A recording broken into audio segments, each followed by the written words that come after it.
네, 정말 하나님의 은혜가 너무 크고 놀라운 것 같습니다. 제가 지난 주일에는 동경 주사랑교회 전교인 수련회를 인도하기 위해서 주일 예배를 여러분들과 함께 하지 못했는데 한 주일 만에 와서 보니까 또 뭔가 많이 달라진 것 같은 그런 느낌을 갖습니다. 특별히 우리 성가대가 정말 이제는 정말 합창단이 되어가고 있는, 그러니까 성가대인데 진짜 합창을 하는 그런 느낌이 드네요. 그래서 제가 성가대원들이 20명이 될 때, 30명이 될 때마다 특별히 한턱을 쏘겠다고 제가 약속을 했는데 빨리 장소만 잡으시면, 날짜만 잡으시면 제가 정말 기꺼이 마음껏 축복해드리고 싶은 심정입니다. 너무 우리 성가대가 은혜롭죠? 우리 찬양팀도 언제나와 같이 그렇게 영감 있는 찬양으로 우리를 인도해 주시고, 또 우리 성가대가 이렇게 은혜로운 찬양으로 우리의 마음을 열어주시는 것 너무 감사드립니다. 이렇게 귀한 찬양팀과 성가대를 우리에게 주신 하나님, 또 우리에게 이 무더운 여름에도 아버지의 전에 나와서 함께 예배할 수 있도록 우리를 이곳으로 불러주신 우리 하나님 아버지께 우리 감사의 박수 한번 드리겠습니다. 할렐루야.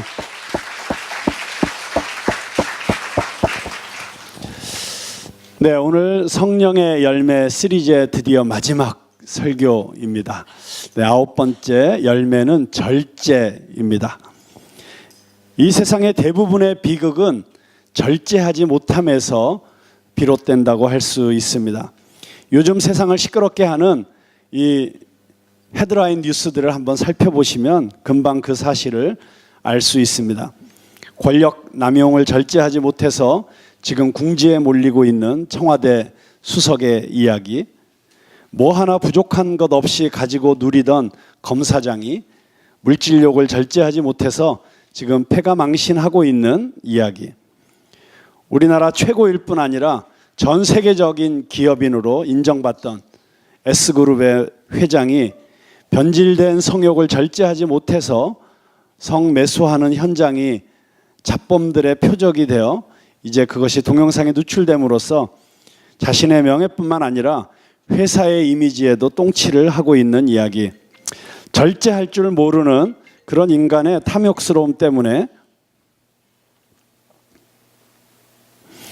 그 절제할 줄 모르는 형제간의 투쟁이 결국 그룹 전체의 위기로 지금 사태가 번져가고 있는 이야기, 이런 이야기들이 다 그 본질을 들여다보면 절제할 줄 모르는 데서부터 시작된 이야기가 아닌가 싶습니다. 그러나 절제할 줄 모르는 인간의 비극은 어제 오늘의 이야기는 아닙니다. 에덴 동산에서 벌어졌던 비극적인 사건, 하와가 선악과를 따먹은 사건도 결국은 인간이 하나님처럼 되고 싶은 욕망을 절제하지 못함에서 비롯된 사건 아닙니까? 그래서 욕심이 잉태한 즉 죄를 낳고, 죄가 장성한 즉 사망을 낳는다고 하는 것이 바로 이 선악과의 사건에서부터 그대로 보여지고 있는 것을 우리가 보게 됩니다. 성경 속에서 우리는 절제하지 못하여 안타까운 결과를 초래한 사람들을 무수하게 만나게 됩니다. 정말 그 사람들을 보는 것은 절제하지 못할 때 그것이 우리에게 어떤 결과를 가져오는지를 너무나도 잘 보여주는 안타까운 예들이라고 할 수 있습니다. 에서 아시죠? 야곱의 형, 식욕을 절제하지 못하고 팥죽 한 그릇에 유혹을 뿌리치지 못하여 장자의 축복을 잃어버리게 됩니다. 삼손, 그의 힘은 당해낼 사람이 없었으나 한 여인에 대한 정욕을 절제하지 못해서 두 눈이 뽑히고 조롱거리가 됩니다. 모세, 출애굽의 위대한 영도자였지만 말 안 듣고 불평불만이 많은 고집센 백성들 앞에서 분노를 절제하지 못하여 결국 가나안 땅에 들어가지 못하게 되었습니다. 사울, 이스라엘의 초대 왕으로 존경받았지만 블레셋의 위협 앞에서 하지 말아야 될 일을 했고 넘지 말아야 될 선을 넘고 말았습니다. 위기 상황에서 절제하지 못한 결과 그와 그 후손에게 약속될 수 있었던 영원한 왕권을 빼앗기게 되었습니다. 다윗, 이웃집 여인을 탐하다가 계획적인 암살까지 하게 되고 그의 집안엔 칼부림과 피바람이 이어지게 됩니다. 그의 아들 암논, 누이 다말을 처음에는 순수하게 사랑했지만 그 사랑이 러스트, 정욕으로 변질이 되고 집착으로 바뀌게 되어 결국에는 다말을 폭력으로 범하게 되고 그 결과 자기도 죽임을 당하게 되는 비참한 결과를 집안에 가져오게 됩니다. 그러나 어찌 이 모든 것이 어떤 사회 지도층의 문제이거나 또는 성경 속의 대표적인 인물들만의 이야기이겠습니까? 사실 저와 여러분의 문제도 다 절제하지 못함으로 인해서 다 발생되는 문제들 아닙니까? 이번에 이 절제라는 주제를 가지고 말씀을 준비하면서 저 자신의 삶을 이렇게 돌아보는 시간을 많이 가지게 되었습니다. 결국 저의 인생에 지금 있는 많은 문제들도 다 절제가 안 되는 데서 일어나는 일이라는 사실을 깨닫게 되었습니다. 식탐이 절제가 안 돼서 제 몸이 이렇게 되었습니다. 먹는다는 것은 축복입니다. 맛있는 음식을 좋은 사람들과 함께 먹는 것 이상의 즐거움이 어디 있겠습니까? 그러나 절제가 동반되지 않으면 혹독한 대가를 치루어야 합니다. 절제를 영어로는 셀프 컨트롤이라고 말합니다. 자기 자신을 통제할 수 있는 능력이죠.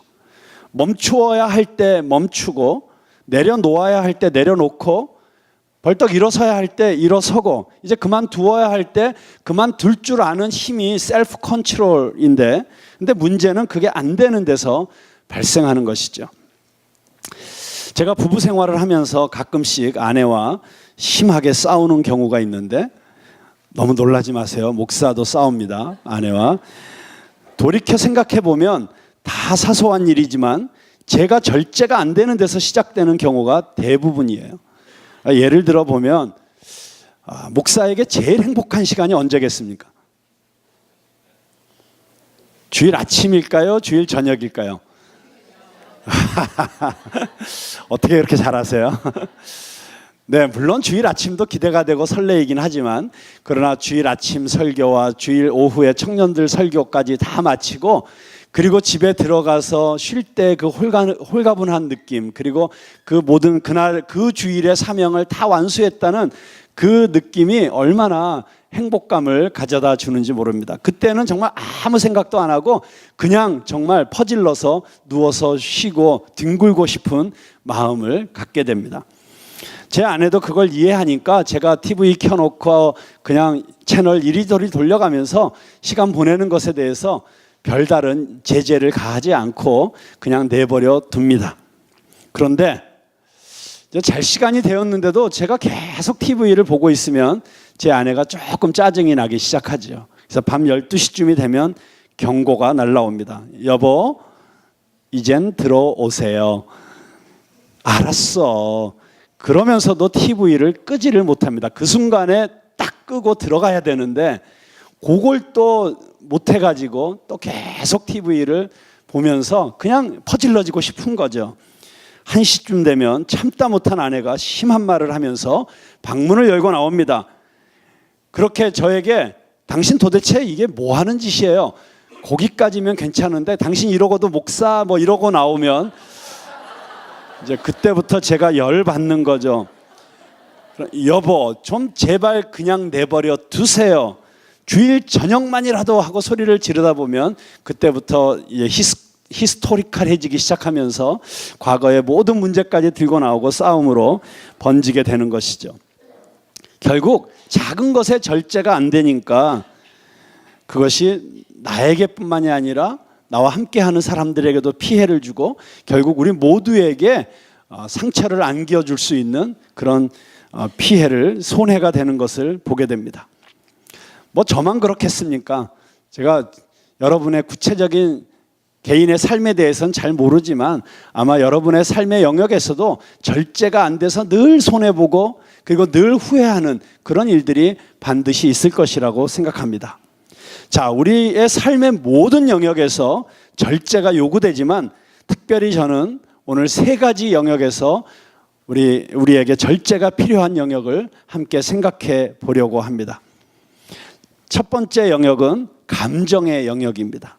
우리의 감정이 잘 조절되고 절제되어야만 합니다. 잠언 25장 28절에 보면 자기의 마음을 제어하지 않는 자는 성읍이 무너지고 성벽이 없는 것과 같으니라. 여러분, 무서운 말이죠. 자기 마음이 통제가 안 되면, 자기 마음의 이 감정이 절제가 안 돼서 막 아무렇게나 분노를 표출하고, 또는 어떤 경우에는 지나치게 자기 연민에 빠지고 슬픔의 감정에도 너무 깊이 몰입하고 막 그렇게 감정이 통제가 안 돼서 극단적으로 흘러가게 되면 그것이 어떤 것과 같냐면 성읍이 무너지고 성벽이 없는 것과 같다. 여러분, 고대 시대 또는 중세 시대까지만 해도 그 성을 중심으로 살던 시대의 경우를 생각해 보면 성벽이 없고 성읍이 없다고 하는 것은 무슨 얘기입니까? 자기를 보호할 수 있는 어떤 안전장치도 없다는 얘기죠. 무방비 상태가 되어서 적의 공격에 무참하게 난도질을 당하고 살육을 당할 수 있는 그런 위험한 상태에 있다는 것입니다. 우리가 마음이 통제가 안 되면, 마음이 절제가 안 되고 다스려지지 않으면 사단의 공격에서 우리는 쉽게 무너지게 되고 말 것입니다. 아주 사소한 공격에도 우리는 와르르르 와장창창 무너지는 자신의 인생을 경험하게 될 수밖에 없는 것입니다. 그렇기 때문에 잠언 16장 32절에서 이렇게 말씀하고 있죠. 노하기를 더디하는 자는 용사보다 낫고 자기의 마음을 다스리는 자는 성을 빼앗는 것보다 나으니라. 여러분, 이 세상에서 사실 가장 힘든 게 그런데 자기 감정 절제하는 거고요, 자기 마음을 통제하는 것인 것을 우리는 잘 알고 있습니다. 그렇기 때문에 이 마음을 잘 다스릴 줄 아는 것이 용사보다 낫다고, 전쟁터에 나가서 수많은 적들을 물리치는 그런 용기를 가진 용사보다도, 그리고 성을 빼앗는 저 전쟁에서 앞장서 나가는 장수보다도 더 위대한 것이라고 그렇게 말하고 있습니다. 저는 우리 푸른나무교회 성도들이 정말 성령님의 도우심으로 말미암아 자기의 감정을 잘 다스리고 자기의 마음을 잘 다스려서 승리하는 위대한 그리스도인들이 다 되시기를 주님의 이름으로 축원합니다. 자, 두 번째로 우리의 절제되어야 할 중요한 영역은 바로 입술의 영역입니다. 우리의 말이 절제되고 말이 다스려져야 하겠습니다. 말이 넘쳐나는 이 시대가 아닙니까? SNS에서, 페북에서, 카톡에서 우리는 이전의 시대와는 비교할 수도 없는 그런 어마어마한 말의 홍수 속에 살고 있습니다. 근데 그 말들이 다 보면 어떤 말들이 넘쳐나고 있습니까? 대부분의 경우에 쓸데없는 말들, 또는 다른 사람들을 비방하는 말들, 또 보면 다른 사람의 감정을 아프게 하는 말들. 그래서 우리가 그 페북에 올라있는 댓글들, 그 게시판에 올라있는 악플들 때문에 마음이 상해가지고 그걸 견디다 못해서 자기 스스로 목숨을 끊는 그런 연예인들도 있고, 연예인들 뿐만이겠습니까? 조금만 대중 앞에서 노출되어 있는 사람이라면 그런 말 때문에 얼마나 상처를 받고 있는 이런 시대를 우리가 살고 있습니까? 그런 대중적인 사람들뿐만이 아니라 우리 가족 간에도 그 말 한마디를 못 참아서 뱉어버린 말 때문에 마음이 상하고 관계가 깨지고 몇 달씩 냉랭한 기운이 감돌고 있을 때가 얼마나 많이 있습니까? 우리의 말이 정말 잘 다스려지고 절제되어질 때는 그 말은 사람을 살리는 능력이 있고 사람을 격려하고 회복시키는 엄청난 도구가 될 수 있지만, 그 말의 절제가 사라지면 그 말은 사람을 죽이는 흉기가 될 수 있다는 것을 우리는 너무 잘 알고 있습니다. 가장 대표적인 경우가 이 부부싸움의 경우라고 할 수 있습니다. 여러분, 한번 부부싸움 하는 거를, 부부싸움 시작하기 전에 잠깐 조또마떼 구사사이 일본에 좀 갔다 왔더니 막 나오네요. 조또마떼 하고, 그리고는 녹음기를 딱 틀어놓고 부부싸움을 한번 해보세요. 그리고 부부싸움이 끝난 다음에 그걸 다시 틀어놓고 한번 복기를 해보세요. 그 말 중에, 부부간에 싸움하면서 한 말 중에 틀린 말이 한마디라도 있는가? 다 옳은 말이에요. 정말 기가 막힌 지혜로운 분석이고 명확한 판단이고, 그리고 부부간에 서로 해주는 말들이 얼마나 자기는 보지 못하는 것을 상대방이 정확하게 보고 제시해 주는지 몰라요. 그러니까 이 부부싸움 할 때 한 말들을 그대로 우리가 받아들이고 지킬 수만 있다면 우리는 다 대단히 훌륭한 사람들이 되어 있을 거예요. 그런데 문제는 왜 그 말들이 사람을 선하게 변화시키는 힘이 없는가? 절제되지 않고 터져나와서 그래요. 그 말이 지혜롭게 절제되어서 주어졌으면 너무나도 남편을, 아내를 도와주고 살리는 말이 됐을 텐데, 그 언어에 절제가 되지 않은 채로 터져나오니까 격분시키고 분노를 일으키고 마음을 아프게 하고 감정을 상하게 해서 오히려 말은 옳지만 나는 그 말 안 듣겠다라고 하는 억하심정을 만들어내게 되는 것입니다. 그렇기 때문에 우리가 무슨 말을 하든지 간에 절제하면서 말할 줄 아는 것, 말에 절제가 있는 사람은 정말 어떤 사람보다 위대한 사람이라고 할 수 있습니다. 우리 입술에, 그래서 성경은 우리 입술에 파수꾼을 붙여달라고 그렇게 시편 기자는 기도하고 있는 것입니다. 정말 이 입에 파수꾼이 붙어 있으면 좋겠어요.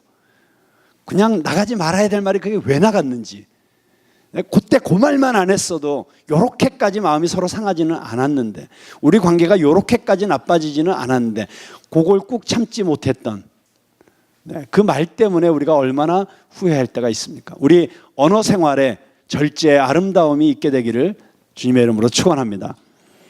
자, 세 번째 우리가 절제해야 되는 영역은 욕심입니다. 욕심. 그 욕심에는 물질에 대한 욕심도 있을 수 있고, 또 물론 먹는 것에 대한 욕심도 있을 수 있고, 또 성적인 욕구일 수도 있고, 그거 다 다양한 욕구가 있죠.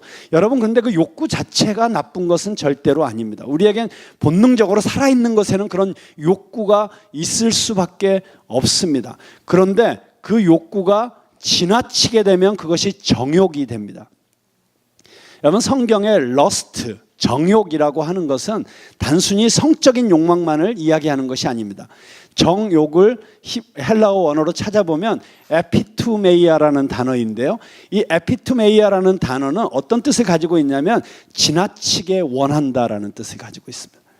그러니까 여러분, 아무리 선하고 좋은 것이라도 지나치게 원하면 정욕이 되는 것입니다. 자식에 대한 사랑도 지나치게 되면 집착이 되는 것이죠. 남편에 대한 사랑도 지나치게 되면 남편을 독점하려고 하고 남편을 컨트롤하게 하려고 하는 그런 집착으로 변질될 수 있습니다. 그러니까 무엇이든지 간에 우리는 욕심을 절제해야만 합니다. 특별히 우리에게는 물질적인 욕심을 절제해야 될 필요가 있는 시대에 살고 있습니다. 요즘 너무나도 물질 만능 시대고, 물질이 모든 것이 되고, 돈이 뭐니 해도 머니가 최고야 라고 하는 가치관이 지배하는 시대 가운데서 우리 그리스도인들조차도 이 물질에 대한 탐욕을 절제하지 못해서 낭패를 보고 그리고 어려움을 당하게 되는 경우가 얼마나 많은지 모르겠습니다. 여러분, 돈은 필요한 것이고 선하게 쓰면 사람을 살리고 하나님의 나라를 확장하는 도구가 될 수 있습니다. 그러나 돈은 써야 되는 도구이지 인간의 사랑의 대상이 되고 인생의 목적이 되어서는 절대로 안 됩니다. 돈을 사랑함이 일만 악의 뿌리라고 성경은 가르칩니다. 돈에 대해서 절제되지 않는 욕심을 갖는 순간 이미 파멸의 길로 접어들 수 있다는 사실을 우리는 늘 명심해야 하겠습니다. 돈에 대한 욕심뿐만이 아니라 그것이 어떤 것이든지, 쾌락에 대한 욕심이든지 그것이 정욕이 되지 않도록 우리는 늘 절제해야 될 것입니다. 야고보 사도는 욕심이 잉태한 즉 죄를 낳고 죄가 장성한 즉 사망을 낳는다고 경고하고 있습니다. 우리가 너무나 잘 아는 내용들이죠. 제가 절제의 중요성에 대해서 이렇게 강조하지 않아도 우리 모두가 다 우리 인생에 절제가 필요하고 우리 삶에 절제가 필요하다는 사실은 너무나 잘 알고 있습니다. 그러나 절제해야 된다는 사실을 뻔히 알면서도 절제하지 못한다는 데 우리의 문제가 있는 것이죠. 내가 여기서 한 발만 더 나가면 그게 불륜이 되고 외도가 된다는 사실을 알면서도 그걸 참지 못해서 한 발 더 나가는 것이 인간의 연약함 아닙니까? 내가 여기서 한 숟갈만 더 안 먹으면 된다는 사실을 알면서도 먹게 되는 것이 우리의 연약함 아닙니까? 내가 여기서 한 시간만 먼저 일어나면 모든 게 순조롭다는 걸 알면서도 그 도박판 앞에서 한 시간 더 앉아있고 2시간 더 앉아있게 되는 게 우리 인간의 연약함 아닙니까? 술 한 잔에서 멈춰야 되는데 거기서 멈추지 못해서 2잔, 3잔 가다가 10잔, 20잔으로 가면 문제가 되는 것 아닙니까? 어떻게 하면 우리가 절제할 수 있는 힘을 얻을 수 있을까요? 어떻게 하면 우리의 이 본능적인 인간의 연약함을 극복하고 뛰어넘어서 절제의 아름다움을 누리며 살아갈 수 있을까요? 저는 몇 가지 우리가 절제할 수 있는 성경의 원리들을 여러분들과 함께 나누려고 합니다. 첫째는 분명한 삶의 목표가 있어야 합니다. 이기기를 다투는 자마다 모든 일에 절제하나니 그들은 썩을 승리자의 면류관을 얻고자 하되 우리는 썩지 아니할 것을 얻고자 하노라. 고린도전서 9장 25절에서 사도 바울은 우리의 인생을 운동 경기와 비유하면서 이렇게 교훈하고 있습니다. 무슨 말씀입니까? 자, 여러분, 썩을 면류관, 월계수관이라는 건 그 고대 그리스에서 로마에서 운동 경기를 하고 우승한 사람에게 주어지는 그 월계관이라는 것은 월계수잎으로 만들었는데 얼마 지나지 않으면 썩는 거예요. 심지어 금으로 장식된 면류관을 씌워줬다고 해도 그것도 오랜 시간이 지나면 다 썩어지는 것입니다. 그런데 그 썩을 면류관을 위해서도 운동선수들은 그 승리를 얻기 위해서 저렇게 모든 일에 절제를 하는데 우리는 썩지 아니할 영원한 하늘나라에서의 상급을 바라보는 자들로서 어떻게 절제하지 않을 수 있겠느냐라고 하고 있는 것입니다. 다시 말해서 우리가 정말 우리의 인생의 목표가 하늘나라에 있고 하나님께서 우리를 위해서 예비해 두신 그 상급에 있다면, 그리고 그것이 얼마나 아름다운 것이고 그것이 얼마나 고귀한 것인지를 우리가 진정으로 깨달을 수만 있다면 우리는 이 땅에서의 욕심을 절제할 수 있게 된다는 것입니다. 여러분, 운동선수가 운동 경기에서 승리하기 위해서 얼마나 처절하리만큼 엄격하게 자기 절제를 합니까? 먹고 싶은 것 먹지 않고, 자고 싶은 것 다 자지 않고, 놀고 싶은 것 다 놀지 않고, 저들이 대부분 여러분 운동선수들 보면 다 어린 나이잖아요. 대부분 10대 후반에서 20대 후반까지의 그 나이 또래가 이제 운동선수로서 최고의 기량을 발휘하는 절정의 나이 아닙니까? 근데 인간의 육체적으로 볼 때는 최절정의 나이라고 할 수 있지만, 그러나 인격적인 면에서 보나 정서적인 면에서 보면 아직 어린 나이들이죠. 그런데 그 어린 나이에 더 놀고 싶고, 친구들하고 밤을 새워서 이야기하고 싶고, 그리고 삼겹살 구워서 먹고 싶고, 얼마나 그런 욕구들이 충만할 때예요. 그런데 그 운동선수들이 정말 올림픽에서 우승하고 금메달을 따고 은메달을 따고 동메달을 따는 선수들의 그 뒷이야기들을 이 다큐멘터리나 이런 거에서 이렇게 보여주는 걸 보면 감탄할 때가 한두 번이 아니에요. 어떻게 저 어린 나이에 저렇게 참아낼 수 있었을까? 어떻게 저 어린 나이에 저렇게 절제할 수 있었을까? 딱 하나죠. 그들에게 확고한 그들의 인생의 목표가 있었기 때문에, 그들이 강렬하게 원하는 것이 있었기 때문에, 그들의 이 세상에서의 영광, 운동선수로서의 명예와 인기, 물론 그에 따른 금전적인 보상도 있습니다만은, 그러나 그런 금전적인 보상 때문에 그런 절제를 할 수 있다고는 생각하지 않습니다. 저들에게는 너무나도 고귀한 그런 가치가 있었고, 그리고 목표가 있었기 때문에 절제할 수 있었던 것이죠. 여러분, 그런 어린 운동선수들이 자기가 운동을 통해서 이루고 싶은 목표를 위해서 그렇게 절제할 수 있었다면, 만약 우리가 정말 하나님께서 우리에게 보여주시는 하나님의 나라, 하나님의 비전, 하나님 나라에서 우리를 위하여 기다리고 있는 그 영원한 풍성한 영광스러운 삶을 생각하면 그 삶을 위해서 지금 이 삶을 절제할 수 있게 된다고 하는 것입니다. 두 번째로 우리가 절제하기 위해서는 훈련해야 합니다. 절제의 사람은 태어나는 것이 아니라 만들어지는 것입니다. 그래서 사도 바울은 디모데에게 이런 권면을 했습니다.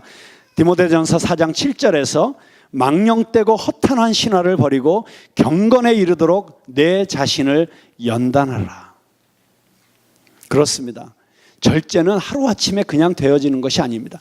그렇기 때문에 특별히 저는 정말 우리 어린 세대들에게 가장 중요한 교육은 절제의 교육이라고 믿습니다.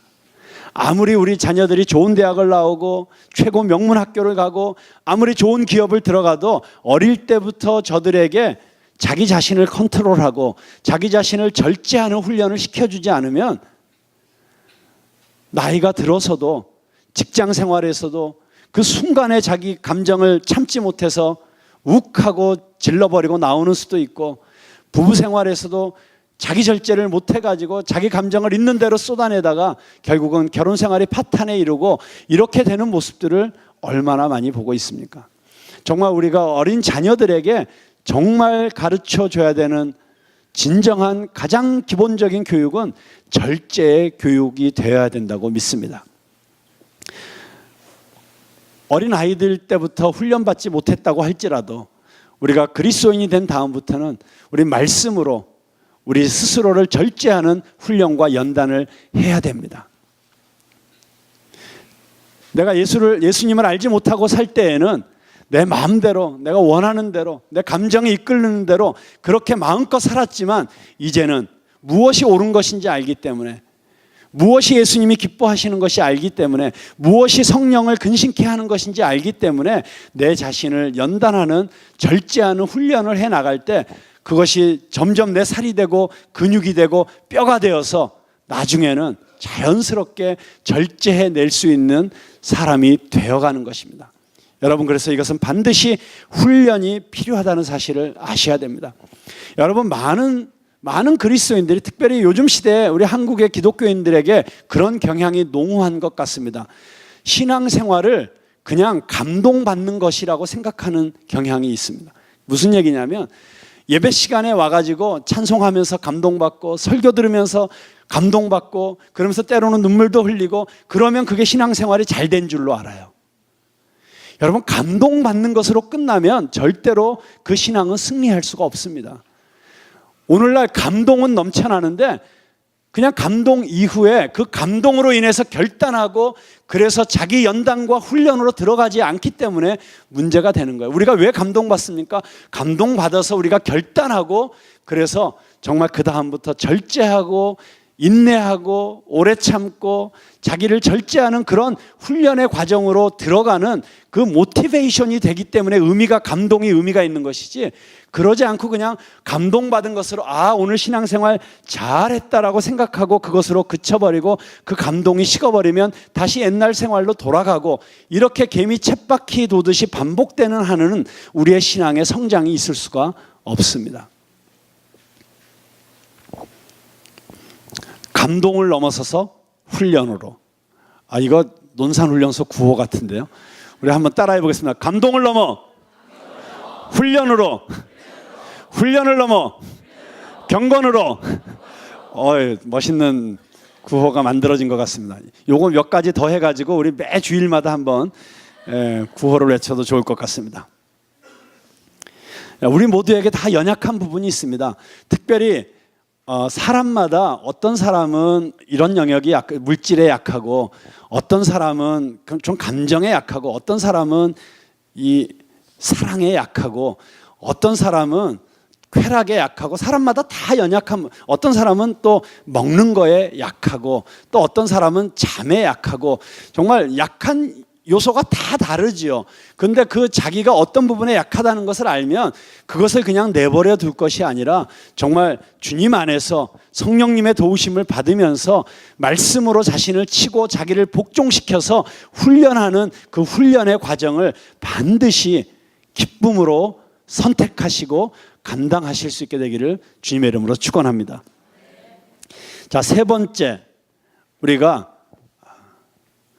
절제할 수 있는 비결은 바로 성령님의 다스리심 가운데 온전히 자신을 내어드리는 것입니다. 여러분, 절제라고 하는 이 단어 셀프 컨트롤의 이 헬라어 원어를 찾아보면 엔크라테이라라고 하는 단어가 쓰여 있습니다. 엔크라테이라. 그런데 이 엔이라고 하는 단어, 엔은 무엇 안에라고 하는 전치사이고요. 크라토스, 힘, 통치라고 하는 명사가 결합되어 있는 합성어입니다. 그러니까 어떤 통치 안에 있는 것, 어떤 다스림 안에 있는 것, 그것이 곧 절제인 것이에요. 여러분, 내 힘으로는 나를 절제할 수 없습니다.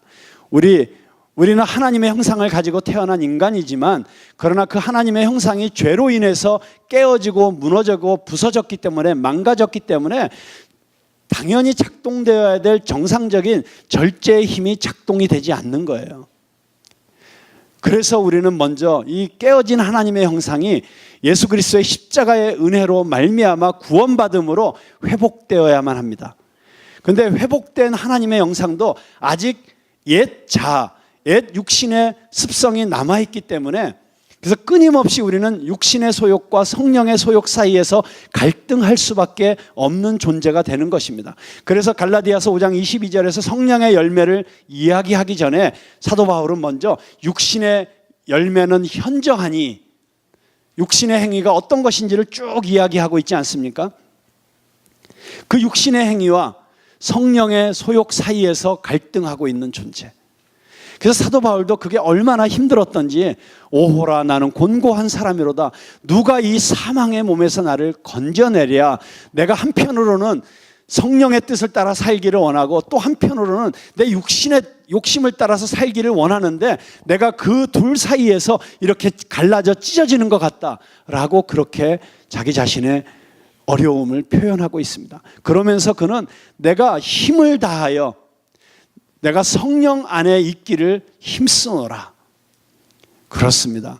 우리가 매 순간순간마다 성령님의 다스리심을 받아야 됩니다. 물론 우리에게 높고 숭고한 뜻이 있으면 그것이 우리를 절제하게 해줄 수 있습니다. 또 우리가 훈련받으면 어느 정도 절제할 수 있는 힘과 능력이 생기게 됩니다. 그러나 그것만으로는 충분하지가 않습니다.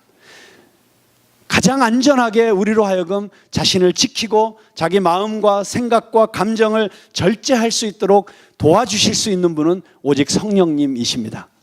그래서 매 순간순간 내가 절제해야 되는데 절제가 안 되는 순간 즉각적으로 성령님을 초청해야 되는 것입니다. 성령님, 저 지금 이거 절제해야 되는데 절제가 안 돼요. 저를 좀 도와주세요.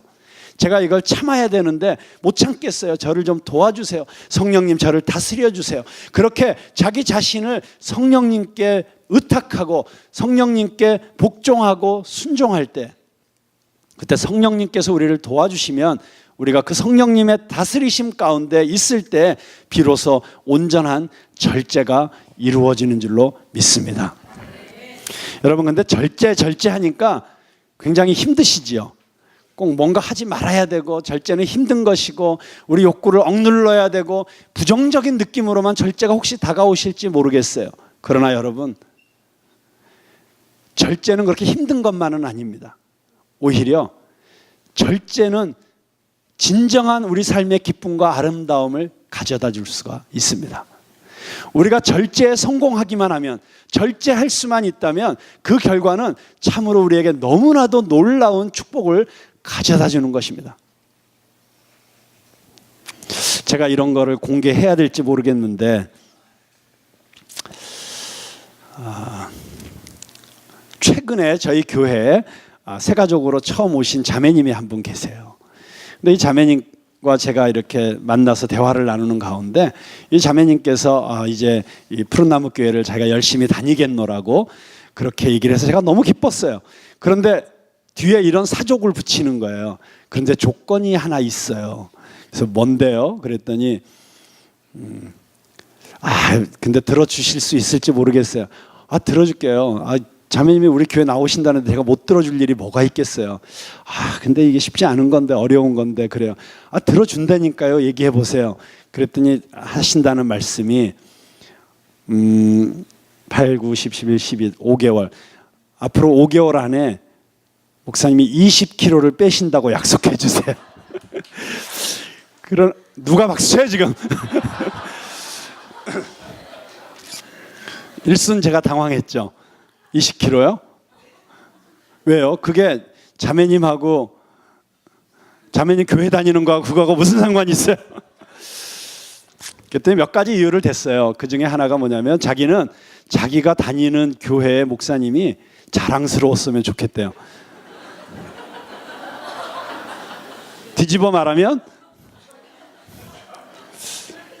제가 그 얘기를 누군가 했더니 저를 이렇게 위로하시서 아유 이미 충분히 자랑스러우세요. 막 그렇게 위로해 주셨어요. 그렇지만 어쨌든 어떤 의미에서 적정 체중 이상의 체중이 나간다는 것은 자기 절제가 안 되고 있다는 증거이니까 충분히 제가 인정할 수 있었다고 생각했습니다. 그리고 제가 다니는 교회 목사님이 건강하셨으면 좋겠어요. 건강해서 열정적으로 목회하시는 모습을 보면 좋겠어요. 뭐 그런 정말 제가 거부할 수 없는 조건을 달았기 때문에 제가 그 자리에서 약속을 했습니다. 그래서 둘이 서로 약속을 지키기로. 네, 그 자매님은 지금 약속을 성실하게 잘 지키고 계십니다. 네, 저는 어떨까요? 노력하고 있습니다. 네, 근데 제가 정말 자기 절제를 잘해서 앞으로 5개월 후에 정말 20kg가 빠진 그런 몸매를 가질 수 있다면 여러분 그것은 제 삶에 어떤 획기적인 변화를 가져오지 않겠습니까? 제 꿈 중에 하나가 뭔지 아시죠? 제가 쫙 빼가지고 식스팩 만들고 그리고 근육 멋지게 만들어서 어느 날 설교하다가 쫙 찢는 거예요. 제가 뭔가 결정적인 순간에 쫙 찢으면서 그리고 제가 미국 목사님들 가운데 정말 그 인기 있고 멋있는 목사님들 보니까 대부분 목사님들이 이렇게 양복 입고 넥타이 메고 설교를 안 하시더라고요. 그분들이 대부분 다 어떤 스타일로 설교하시냐면 이제 바지 위에 그냥 반팔 티 입는데 그게 쫙 몸이 드러나는 딱 붙는 그런 셔츠를 딱 입고 설교를 하시는데 얼마나 몸 자체에서 풍겨나오는 에너지가 너무 정열적이고 너무 힘있어 보이고 너무 멋진 거예요. 그냥 그 모습 보는 것 자체만으로도 기쁨이 있어요. 그래서 와 나도 저렇게 설교하면 참 좋겠다 그런 생각을 해본 적이 있거든요. 근데 제가 지금 쫄티 입고 나와서 설교하면 어떻게 되겠어요? 근데 제가 5개월 후에는 쫄티를 입고 설교를 할 수 있는 네. 여러분 그렇죠. 비록 힘들고 고통스럽고 어려운 것이지만 절제를 해내면 정말 그 대가는 우리에게 엄청난 축복을 가져다 주는 것이죠. 여러분 우리가 좋아하는 예술 작품들을 보세요. 그것이 미술 작품이든지 또는 음악이든지 자기가 원하는 대로 다 쏟아부은 것에 대해서는 우리가 별로 감동을 느끼지 못해요. 우리가 언제 가장 감동을 느낍니까? 그림을 볼 때도 절제되어 있는 그림, 다 표현하지 않고 정말 절제되어 표현되어 있는 그림들을 볼 때 더 깊은 감동을 느끼잖아요. 음악 연주를 들을 때에도 정말 마음껏 질러대는 음악이 아니라 잘 절제된 음악을 들을 때 우리에게 뭔가 알 수 없는 감동이 다가오잖아요. 그 모든 예술 작품에는 절제가 있어서 아름다워지는 것처럼 저는 우리의 인생의 노래, 우리가 연주하는 이 인생의 연주도 절제가 있을 때 아름다워질 수 있다고 믿습니다. 여러분 이제 성령의 열매 시리즈가 이제 끝나는데 저는 여러분들 안에 정말 성령의 열매가 지금 맺혀지고 있는지 굉장히 궁금합니다. 그런데 그 성령의 열매는 하나라 그랬어요. 그렇죠? Fruit of the Spirit is 단수예요. 그래서 그 단수가 love로 연결되니까 성령의 열매는 love다.